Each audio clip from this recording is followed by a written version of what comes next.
Guys, let me get some water. I'll be right back.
Okay, we're back. I'm going to resume sharing the presentation with you. Okay, okay.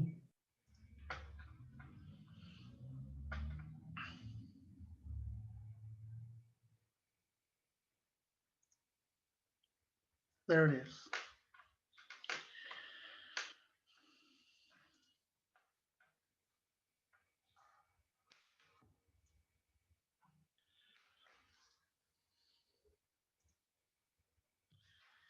Please tell me you can see the image.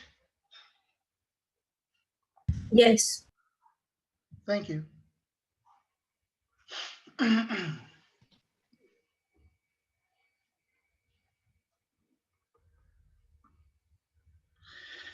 Okay, in this image that we're watching, it's very clear that we have to modify our views on assessment and understand perfectly clear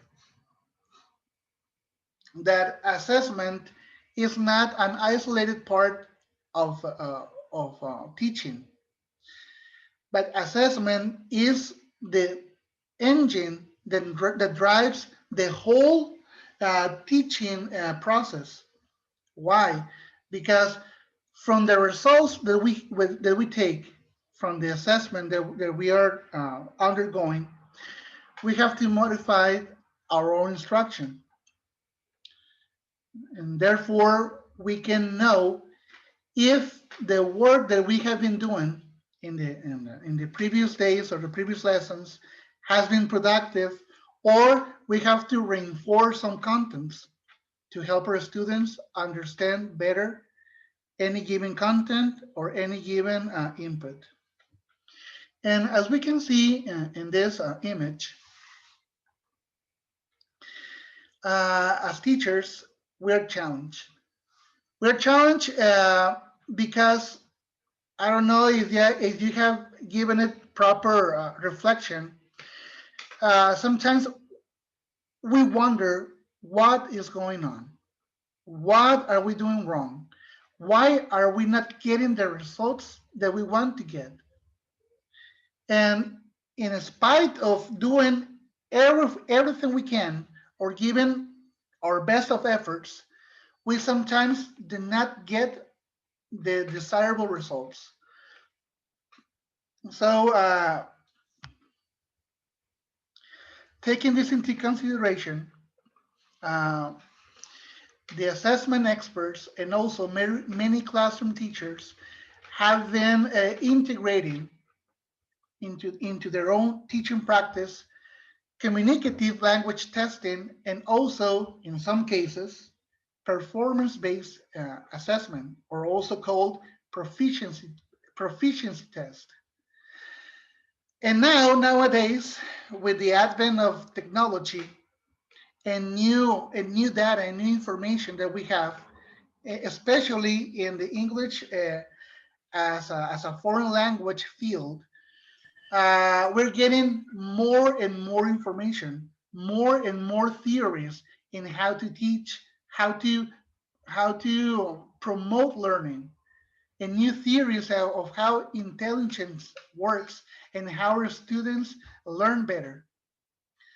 As you can see, especially in other countries such as the US, the UK, New Zealand, Europe, for instance, the TOEFL test is taken not in paper-based format, is taken in a computer format.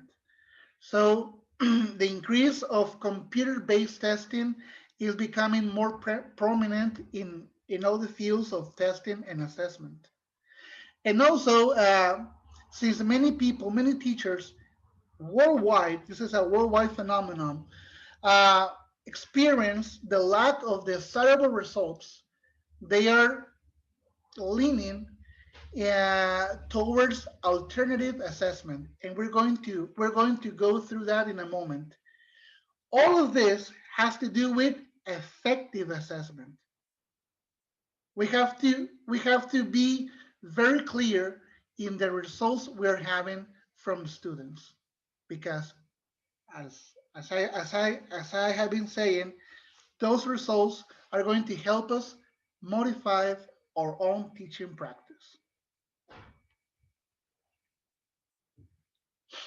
So performance-based assessment or proficiency-based assessment uh, has been challenging and has been modifying the traditional and more objective-based assessment. And now we're moving worldwide to another trend, which is alternative and also especially more authentic assessment. And as I've been saying, some famous computer-based testing services are, for instance, the TOEFL test, the TOEIC test, the IELTS test also. Uh, those are pretty much the more important and better known examples of computer-based testing services nowadays worldwide.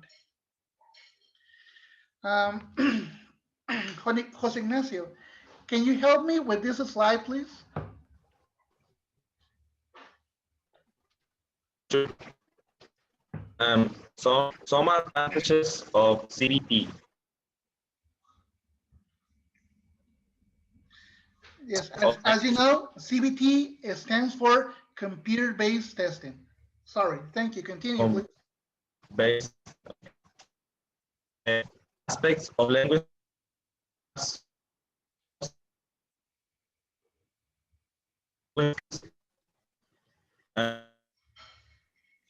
Your internet is not so good. Yes, Ignacio, your internet is failing you. Yes, my internet is no. Don't worry, Ignacio. Thank you, don't worry. Rene, can you help us, please? Yes, some advantages of computer-based testing. Yeah, is that the Excellent. CBT? Yeah. Excellent. Classroom testing. I'm so sorry. Self-direct testing on various aspects of language, like vocabulary, vocabs, yeah, vocabulary, grammar, discourse, language skills, and more. Practice for upcoming high-stakes standardized, yeah, Yes. tests. Some individualization in the case of cats. Large-scale standardized tests can be, let me move that, Administered. administered easily to thousands of test takers at many different stations, then scored electrically for rapid reporting of results. Thank you, Rene. You're Yes, welcome. here we can see some advantages of computer-based testing. Some of them we are very familiar with, but now we're going to have a glimpse of some disadvantages of computer-based testing. Lilian, Lluvia, can you help us, please? Yes, of course. Some disadvantages of CBT. Can you hear me? Yes, loud and Okay. clear. Lack of security and the possibility of cheating are inherent in classroom based on supervised computerized tests. Occasional homegrown quizzes that appear on unofficial websites may be mistaken for validated assessment. The multiple choice format preferred for most computer-based tests contains the usual potential for flawed attempt design. Open-ended responses are less likely to appear because of the need for human scores with all the attendant issues of cost, reliability, and turnaround time. The human interactive element, especially in oral production, is absent. Thank you. Thank you, Yuvia. Yes, I believe that each one of us has experienced some of the disadvantages of computer-based testing now that we're working online with our students. For instance, I'm providing some testing, if you may call it like that, using Formularios Google. But what happens with that? Um, I know that my students are cheating because they can be looking at their book, they can be searching the internet for the answers, or somebody else can do can answer the test for them. Also, the problem is the another problem is um, we are no experts on test design. Uh, Good examinations or good tests have their own rules, and we have to be very aware of them. And some of us don't know them. Also, many of the tests that we have in computer-based testing are limited to multiple choice format. We provide four possible answers, and students have to choose one, which is the right one. Because open-ended responses or answers is very time-consuming. So we have to stick most of the times with multiple choice questions. And for instance, in the IELTS test, where it has a speaking element, well, what they do is that they hold a conference on an online conference using WhatsApp, using Zoom, so they can validate or they can evaluate the candidates' proficiency in speaking. That's what they do, because in the IELTS test, the the person that is evaluating you has to be a native speaker of English. So it has some problems, some disadvantages, computer-based testing. And now we're having a glimpse of traditional assessment and also alternative assessment.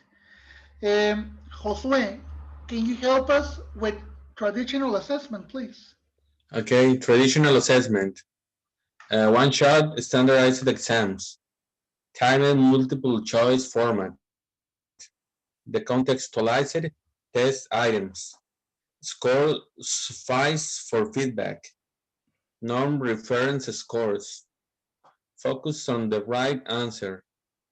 Summative.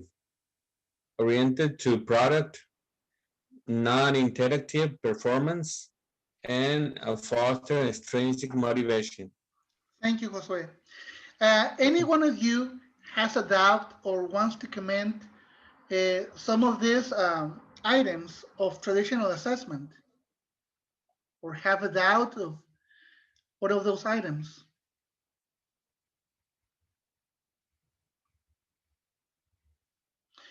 For instance, when you are going to take a TKT, a TOEFL test, how many opportunities do you have to take them.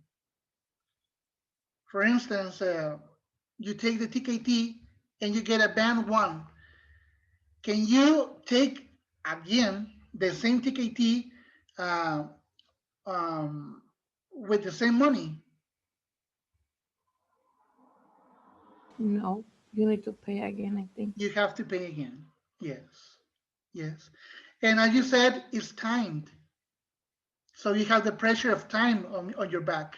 Time. And also it's a multiple choice format.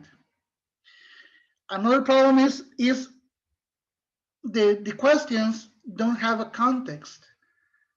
So they are very plain in that aspect. And all the feedback that you get is the score. You're band 1 in TKT, you're band 2, you're band 3, or you are band 4, congratulations. But that's it. That's it. It's summative, it's non-interactive, and also it fosters extrinsic motivation. Why? Because maybe in your job, they're asking you to be band 3 at least in TKT, and you scored a band 2. So you have to take it again, and you have to study more or pay a course, or I don't know, but you have to do something else. But it's because they're asking you or they're demanding you to have a band 3 or a band 4. Now we're going to go through alternative assessment. Miriam, can you help us with that?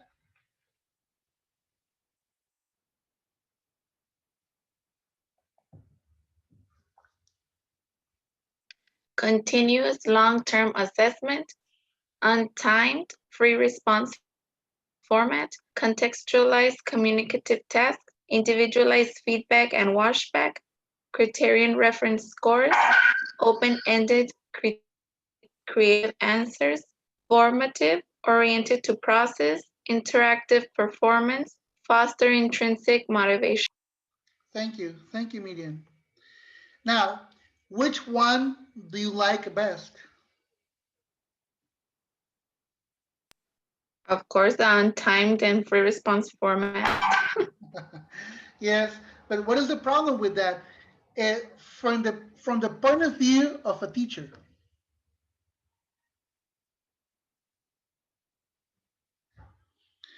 with this type of assessment, what is the problem? I think that sometimes alternative assessment could be subjective or non or objective, I think. Excellent question. Excellent answer. Yes, excellent. Very good. We're going to go through that in a while. Okay. Something else, another problem that you see with this alternative assessment from the point of view of the teacher?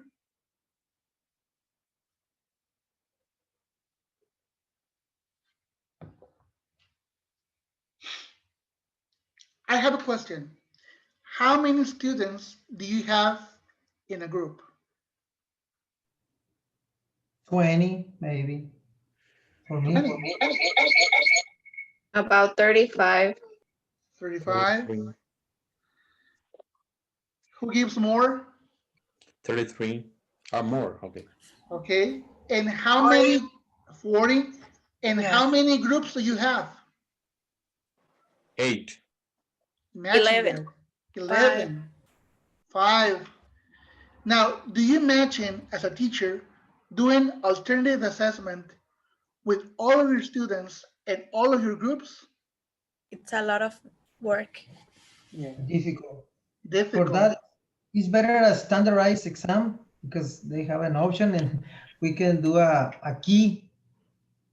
Just And imagine giving feedback for everyone. Just imagine. Yes, exactly. a lot of work.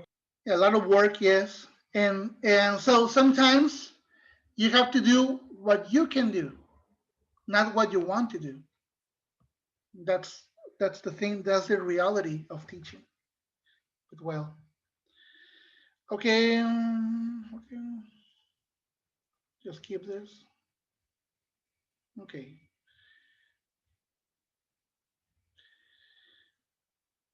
Okay. Efrain, Can you help us, please? Overall chapter reaction, excellent overview to different types of assessment and tests. Author explains the difference between assessment and test well. Extremely important, teachers must assess students and use assessments to drive instruction. Thank you, Efrain. Please take this into consideration. If you didn't do it now, please do it from now on. The assessment and also the results that we take from assessment has to drive our own instruction, our teaching practice, because otherwise we're going to be continuing doing the same thing, and by doing the same thing, we're going to keep getting the same results, which I don't think they're very good, or for me, they aren't very good. So we have to begin doing different things to get different results. That's a quote from Albert Einstein. That's what he said. Okay. So,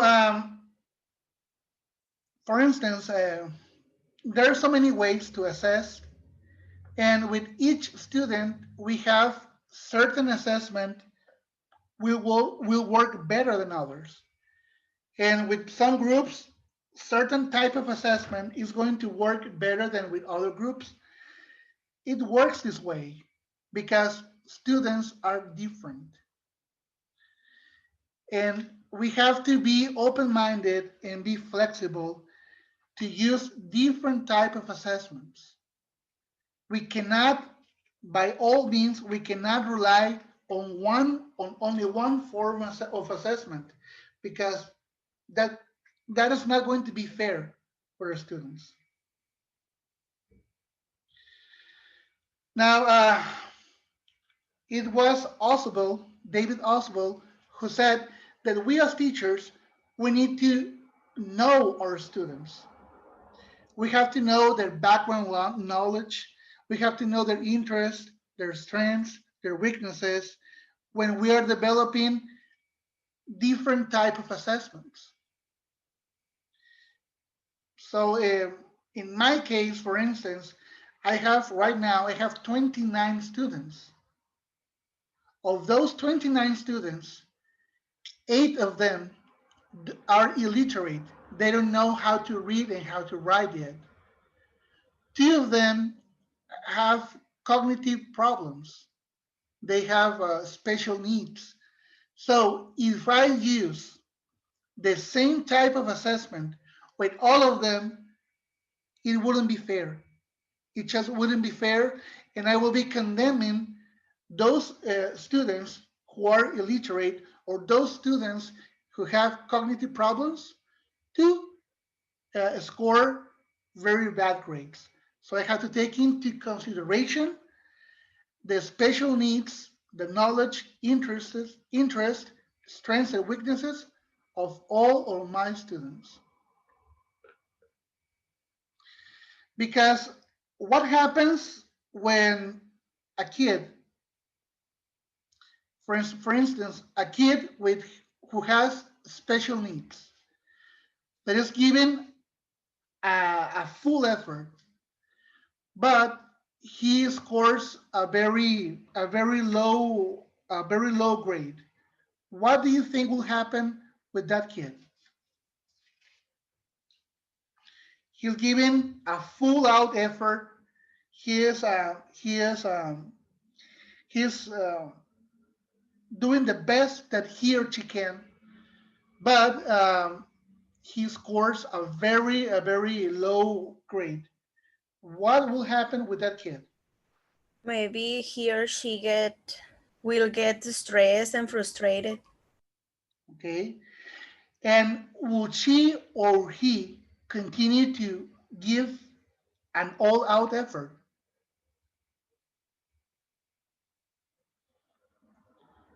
Is he or I don't think so. sorry? I don't think so that it's going to be the same effort. But I had this student.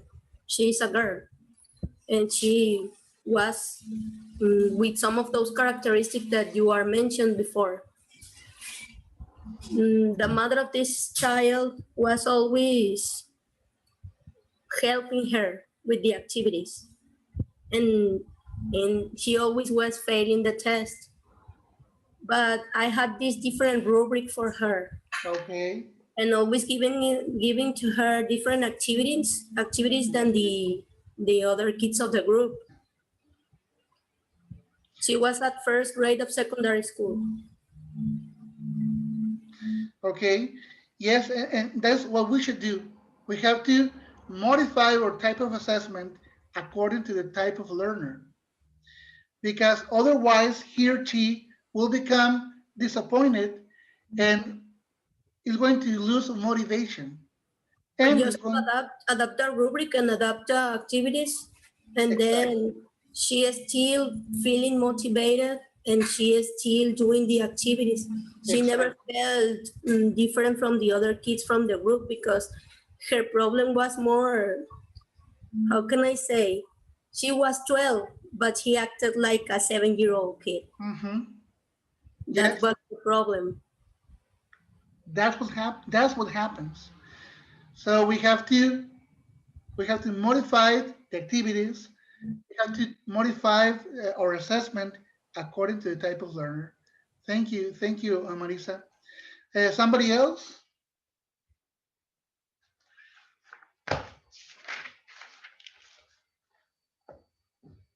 Okay.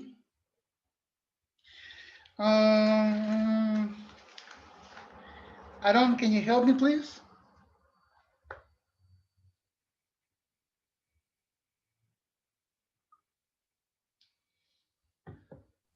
From conclusion. Yes, please. Conclusion, assessment is essential in every classroom.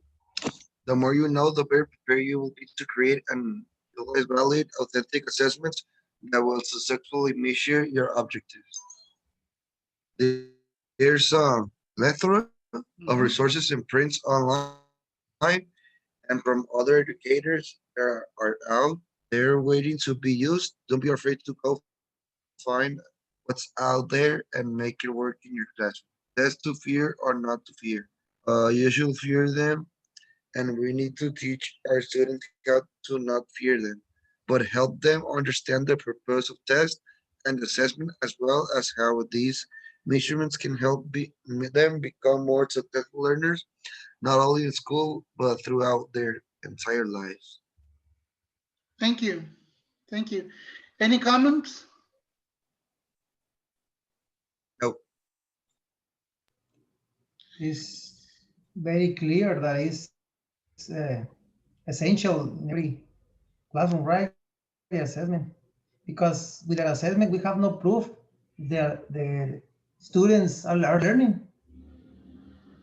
And sometimes, teacher, assessment could be a kind of guide for us. For now, in order to know how we, what we are doing well and what don't. And make changes in our plan, Yes. etc. Exactly. And yes, there's a plethora of resources. There are many resources online, and you can find. That's a good thing. Everything is done, and we have the internet. You can look up some resources for the different type of learners that you have, so you can help your learners. You can help them stay focused, stay motivated, and also that way your assessment is going to be fair to all of them. And related to this last point, in basic education, which is preschool, primary, or elementary, and secondary school or middle school, in the curriculum, there are some things. There are some things. There are some very important. You can find some very important information that is called, in Spanish, competencias para la vida. And in the competencias para la vida, one of the competences that stands very clear is that we should teach our students how to take tests and how to answer assessment tests or evaluations. Therefore, they're going to feel confident, and they're going to feel more relaxed at the moment of taking any type of evaluation or examinations. And that will help them not only in basic education, in high school, in university, and also in their jobs. That's why they're called competencias para la vida. Okay, I'm going to stop.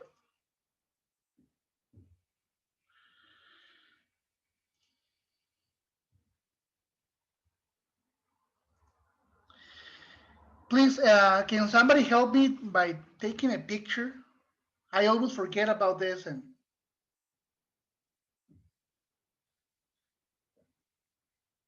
who can help me to take a picture of us? I do one. Okay. Lluvia, Aaron.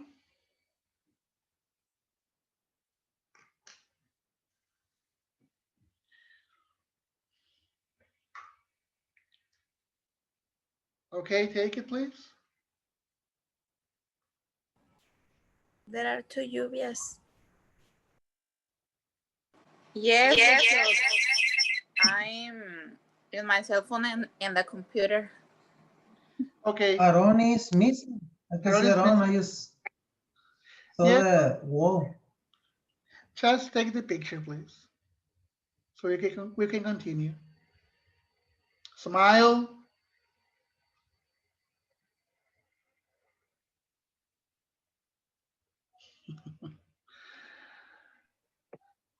I sent one to the group. Thank you. Thank you. Okay, just to wrap up this part, I'm going to share something else. Can you see it? Yes. Okay. Gabby, can you help me read this part? What about teaching? Yes, of course. What about teaching? For optimal learning to take place, learners must have opportunities to play with language in a classroom without being formally graded. Teaching sets up the practice games of language learning, the opportunities for learners to listen, think, take risks, set goals, and process feedback from the teacher, coach, and then recycle through the skills that they are trying to master. During these practice activities, teachers are indeed observing students' performance and making various evaluations of each learner. Then, it can be said that testing and assessment are subsets of teaching. Thank you, Gabby. As we can see in this diagram, testing isn't a synonym of assessment. Testing is a part of the assessment. And also, assessment is a very important part of the teaching practice. Always keep that in mind, please. Always. Now, Marisa, can you help me with approaches to language testing, please? Yes. Approaches to language testing. A brief history. Historically, language testing trends have followed the trends of teaching methods. During 1950s, an area of behaviorism and special attention to contrastive analysis, testing focused on specific language elements such as phonological, grammatical, and lexical contrasts between two languages. During the 70s and 80s, communicative theories were widely accepted, a more integrative view of testing. Today, test designers are trying to form authentic, valid instruments that simulate real-world interaction. Thank you. So we've come a long way since the 1950s with behaviorism, which has a name in Spanish. It's called from Skinner. Oh, Comportamiento. Teoría del comportamiento. it has its name. Well, it's the way that our teachers taught us. But there used to be a right answer, only one right answer to one specific question. And also, according to the input, there was going to be a response. I'm going to remember the name in just a moment.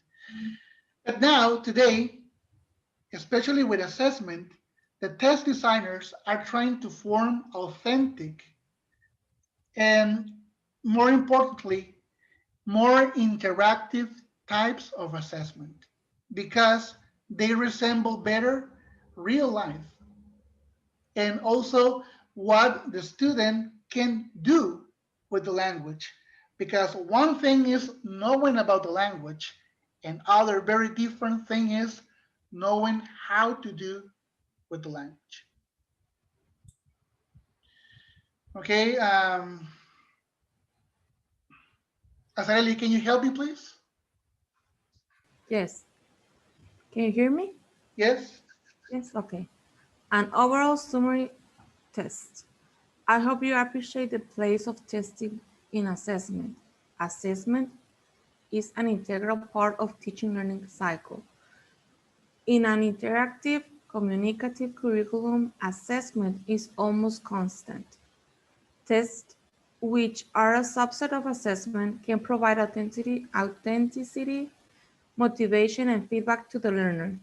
Tests are essential components of a successful curriculum and one of the several partners in the learning process. Thank you, Azareli. So please bear this in mind always from now on. Always bear this in mind into your teaching practice. Jose Luis, can you help me with assessments, please? Okay, assessments. Periodic assessments, both formal and informal, can increase motivation by serving as milestones of student progress. Appropriate assessments aid in the reinforcement and retention of information. Assessments can confirm areas of strength and pinpoint areas needing further work. Assessments can provide a sense of periodic closure to models within a curriculum.